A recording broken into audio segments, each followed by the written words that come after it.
everyone, my name is Lexi and I studied abroad with AIFS back in fall of 2022 at Maynooth University in Maynooth, Ireland. And today I am here with Paulina.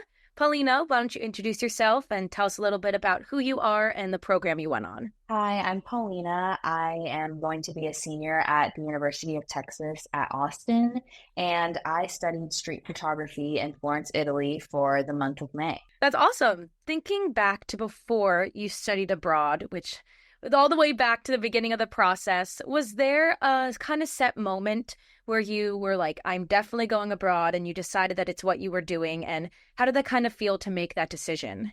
Yeah, so I literally, from since I was little, have been terrified of planes. Like, if I can drive somewhere, I will totally drive somewhere. So I was just seeing, all my friends would go on European vacations and stuff. And I was like, I am never taking that 10-hour flight. That's not happening.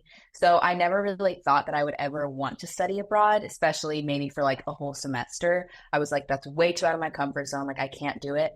And then just through the years of just being in college, I kind of saw some of my friends doing, just summers abroad or even a couple weeks, like what I ended up doing, or, even semesters and stuff. And then I was like, it actually looks kind of fun. So maybe I should just do it. And then actually my best friend did an AIFS program last summer, and it was only 3 weeks, and it was in June or something.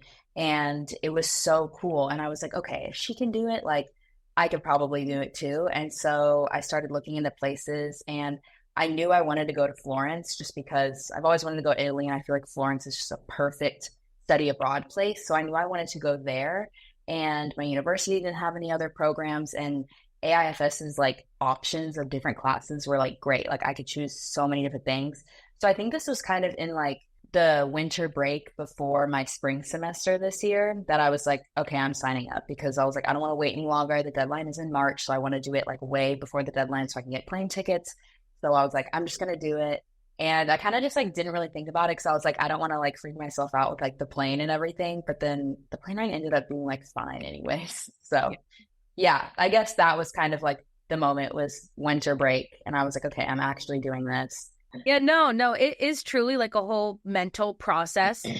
Just going through the first decision to do it, and then you have to go through all the physical applications and stuff like that. But yeah, when you finally decide to commit to it, it's very strange feeling, because you're like, oh, I am actually going to live in another country, and it's a whole new experience that you've never had before. Was there any kind of specific things before you went, when you were kind of planning and packing? Was there any specific things that you wanted to bring with you, or anything that you kind of realized when you were abroad that you didn't really need, or that you wish you had brought?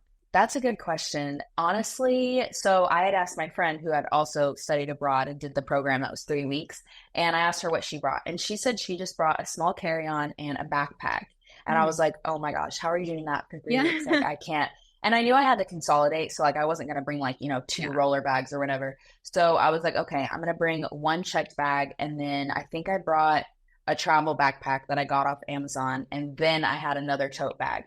So it was kind of a lot, but honestly, once I got there, I realized I didn't use half of the clothes that I brought, and I ended up buying so many clothes because I don't even know. I think I had just brought too many outfits that weren't really practical, and then I ended up going to H&M and buying so many linen clothes. I feel a lot of people in Italy wear linen. Yeah. So I ended up just buying a lot of linen clothes, and those easily could just roll up in my suitcase to take back home. One thing that I wish I did pack was bug spray, because there was so many mosquitoes.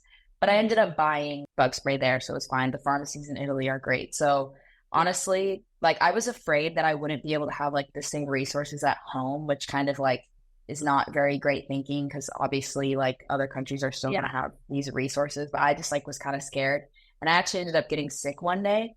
So I went to the pharmacy and I got cold medicine, and it ended up working in a day. So I feel some people kind of stress out a lot about medications and stuff, not prescription medications, but over the counter stuff. Yeah. And their pharmacies have so many things. If you just talk to them, they will literally be able to figure out what you have and then give you what you need. While you were there for May, did you kind of feel as an American citizen, being outside of the United States for the first time, how did you kind of feel in your identity? Did you kind of feel a bit of culture shock, or did you kind of was an easy transition? going back to when I was like afraid of studying abroad, that was kind of the thing that was in the back of my mind. I was like, okay, like obviously I'm going to be like completely different from like anyone there unless it's like tourists, obviously. So I will say like going to Florence, which is especially like a huge like tourist hub, it definitely like, I mean, there were so many like Americans there, you could just Yeah. like tell. So it wasn't like that much, but when you would go in these like other neighborhoods, you would see like, okay, this is where like locals hang out or like whatever.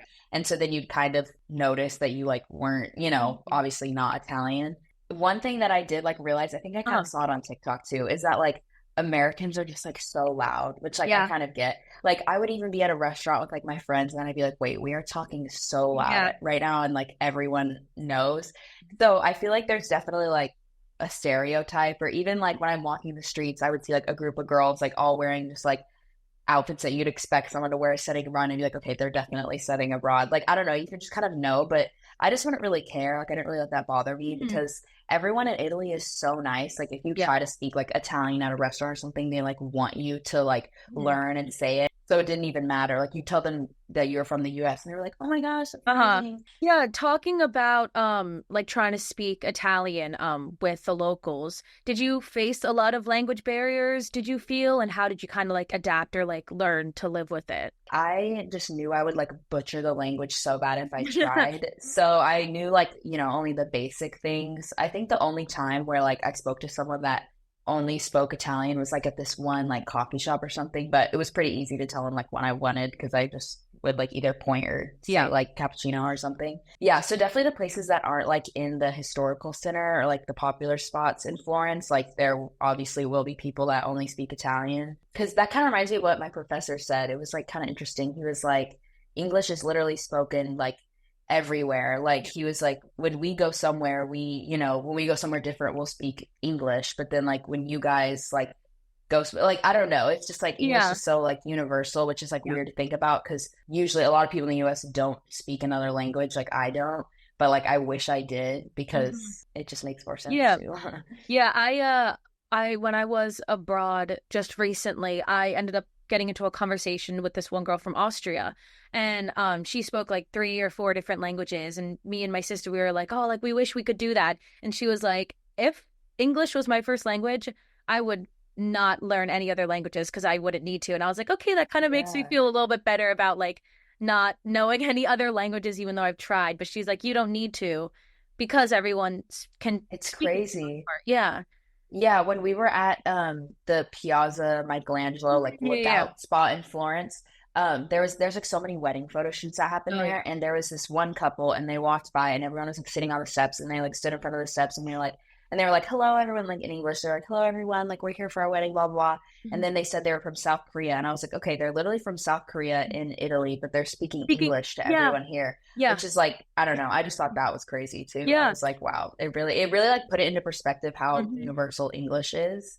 And I didn't even like realize that. Like it really doesn't hit you until you go abroad and like people from all over Hmm. are speaking English and you're like, it's crazy. Yeah, You it, don't it really is think about crazy. it like that until like that kind of situation. So when you were in Florence, was there any kind of specific focus on climate change or any kind of like green initiatives while you were abroad?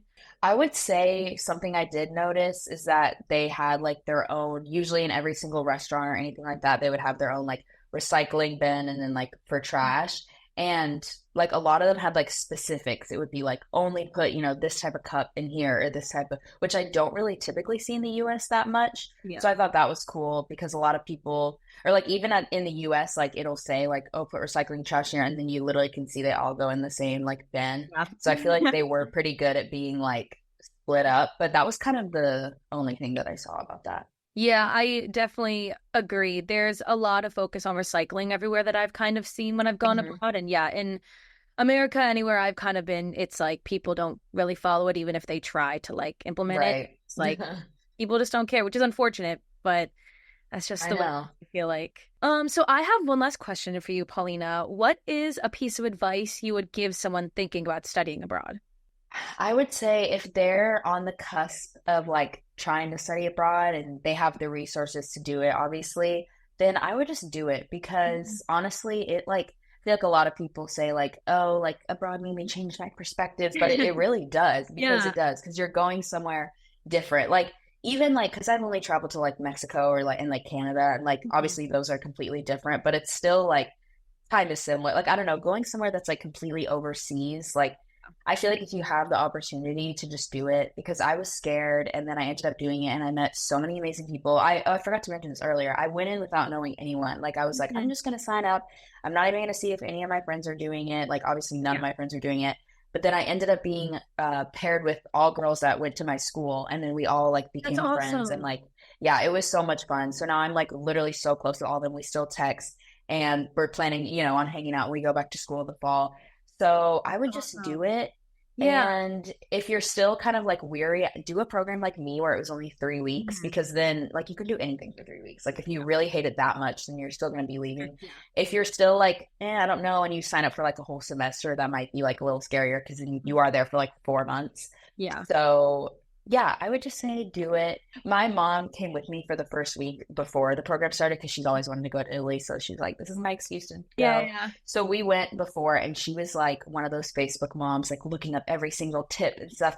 And so many tips from like random people that we saw on Facebook, like didn't even end up like working out. Like so many of them were like, yeah, it's impossible to get like good coffee in Italy. And just like, they'd be like saying stuff Yeah. like that. And like, I feel like you won't actually know like what works for Mhm. you until you get there. I would definitely like look at resources like this on like the AIFS like website and all that, because a lot of past students are going to have like good advice instead of just like random people, like if you look up a YouTube video or something. Also about the bag situation, everyone was telling me not to bring a checked bag because I know they can get lost, and it actually did happen to my roommate. Her bag got lost, but she did get it 2 days after. So I would recommend checking the bag and just putting an air tag in it, because Yeah. if you want to bring a good Mhm. amount of stuff, I would just bring a checked bag. Yeah. But I mean, if you're scared, I get it. Yeah. But Yeah. yeah. Yeah, no, I think that that's great advice because I think the risk of it getting lost is less than like having the stuff in it. Like, you know what I like if that Right. makes sense. Like you'll want the stuff that you'll put in the checked bag. It's worth taking the risk of potentially getting lost. And I think the air tag in it is a great excuse. Like Right. everybody's gonna Because yeah, my roommate whose bag got lost, she was able to like kind of hold the airline like accountable because Yeah. she knew where it was. They couldn't like lie. She literally was like, no, it's here. I Yeah, can see it on yeah. my phone. But obviously keep your valuables in like On whatever bag you bring with you on board. Yes. And also, like I feel like AIFS has like great resources. Like everyone that was there was like so helpful. Like I had so many questions all the time, and I was able to just like go up to the front desk and like ask them questions. So they're definitely helpful, and I feel like a lot of people don't really realize that when they go to the program. So Yeah. definitely like take advantage of that, because I know even some universities, like their student led programs, it just can be a little different. So Great advice. And thank you so much, Paulina, for all of your insight and all of your words of yeah, wisdom of that you've course. shared. And thank you, everybody, for tuning in and see you all next time.